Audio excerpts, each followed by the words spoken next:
Hello, good morning, good people. Wherever you find yourself, we say that we're happy once again to bring you a great show. And today, we all are going to have some great discussions because before the close of 2019, our lead producer, Derek Kolsam, said we should do some assessment of the Kufuor-Addo-led administration because tomorrow, it's also a holiday, Constitutional Day, is when the president was sworn into office, it'll be 4 years ago. We're making entry into the 4th year. But we'll also get to know that before the period, before that main election, that had been given some promises to the ordinary voter, the ordinary Ghanaian that if voted into office. These were some of the milestones they needed to be achieving. Now, we'll be assessing whether those have been achieved. And for today and subsequently tomorrow, we'll do those assessments. But so far, we also remember that we have to look at some of the critical milestones in the economy, for example. So we'll look at projections that had been made, achievements in that regard or in the economy. And many of them, were around meeting some of the macroeconomic indicators, and then also ensuring that entrepreneurship, the provision of proper skills for young people and entrepreneurs were some of the key related issues that will be undertaken, and then also managing the city. Well, we have to get some of the best brains to help us do some of those discussions. So today, we're going to have in the studio Dr. Lord Mensah. He is a senior lecturer with the University of Ghana Business School. He's a regular on the show.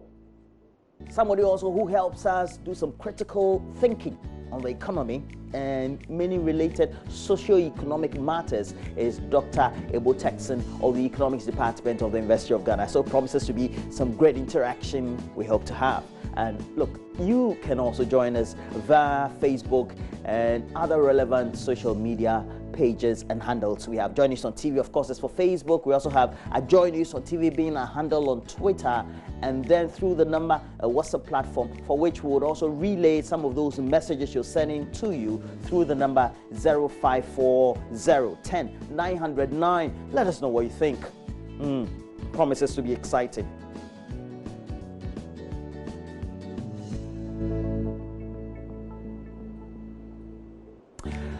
You also will know by now that former head of the CID, Criminal Investigations Department of the Ghana Police Service, Mami Tiwa Adodankwa, has been reassigned. Now, she is going to head the Welfare Department of the Ghana Police Service. Now, this all forms part of the restructuring or realignment or reposting of top officials of the Ghana Police Service by the Inspector General of Police. And among them, we have DCOP David Senanu Beklu, who until now used to be the Director General for the Public Affairs Department of the Ghana Police Service. And you know where he's been moved to head the police hospital as the lead administrator.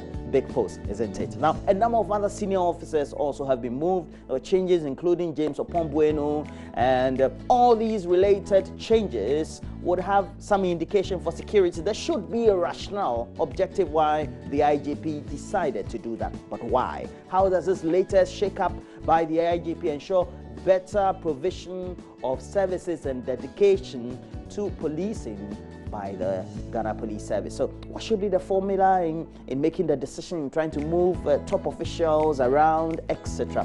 We will try to interrogate all these related issues, and what a better way than to have some of the main observers, those who tend to do research, work in the sector. And we're going to have security analyst Adam Bona joining us for that discussion. We'll be streaming him into the studio through Skype, and we'll speak to him. He knows a lot about it. What also you should know about is the fact that there's a big impasse between the United States of America and Iran.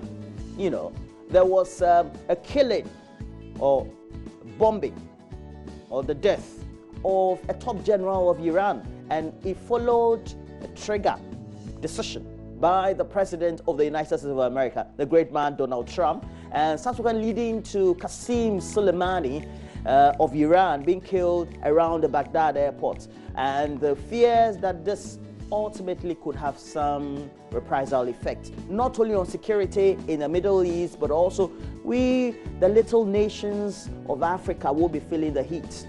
because it could translate subsequently into oil prices. Already, before I entered the studio monitoring, the prices have started inching up. You know, what does it mean? How does that relate to us as a people?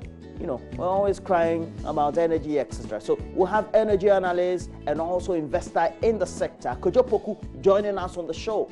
And we will analyze all these ripple effects of the current impasse, the Middle East crisis, the Donald Trump effect, etc., on how we tend to consume power and afford power right here in our country. But we'll bring you the latest news headlines, top it up with some, you know, great interactions on sports, and then tell you what's occupying the front pages of the newspapers, and wrap up with some great entertainment on AM Showbiz, brought to you by Awake Purified Water.